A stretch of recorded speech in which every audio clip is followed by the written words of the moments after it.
নমস্কাৰ বন্ধুসকল। যোৱা ভিডিঅ'টোত বহুতৰে প্ৰশ্ন আছিল যে গাহৰি খানাৰ ওপৰত এটা ভিডিঅ' লাগে। চ' মই আজি এটা ভিডিঅ' আনিছোঁ য'ত মই দেখাম গাহৰিক কি খানা দিব পৰা যায় আৰু কি সস্তাত খানা এভেইলেবল আছে আমাৰ গাঁও ভূঁইত, চ' ইজিলি পোৱা যায়। প্ৰথমতে আমি চাই লওক আহক, এটা গাহৰিক প্ৰতিদিনে কিমানকৈ খাদ্য দিব লাগে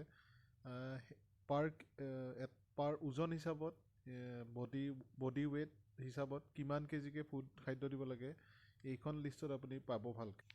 এতিয়া আমি দেখাম কি কি খাদ্য আপোনালোকে দিব পাৰে আৰু কিমান হিচাপত। প্ৰথমতে এইটো খলিহৈ, আপুনি খলিহৈ দিব পাৰে। তাৰপিছত ভঙা চাউলৰ গুড়ি, চাউলো দিব পাৰে। তাৰপিছত আপুনি মাকৈ দিব পাৰে, সেইটোত বহুত বেছি প্ৰ'টিন থাকে। এইটো বহুত ভাল পুষ্টিকৰ গাহৰিৰ বাবে।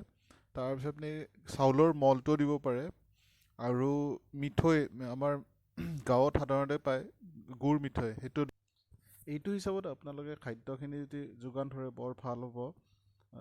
যদি আপোনালোকে 14ৰ পৰা 50 দিনৰ ভিতৰত বাচ্চা হয় তেনেহ'লে আপোনালোকে এই মাত্ৰাত যদি আপোনালোকে বস্তুখিনি দিয়ে, 65% মেজ, অইল কেক মানে হ'ল আপোনাৰ খলিহৈ, সেইটো যদি 14% দিয়ে, তাৰপিছত গুড় মিঠৈটো যদি আপোনালোকে 5% দিয়ে, মলেচিছ যিটো কয়, আৰু হুইট বা ভঙা চাউলৰ সেইটো 10%, আৰু বাকীখিনি যদি এনেকৈ দিয়া যায় বৰ ভাল ফল পোৱা যায়। আৰু আপোনালোকে চাই ল'ব পাৰিব এইখন লিষ্টৰ পৰা বাকীখিনিৰ কাৰণে কেনেকৈ দিব।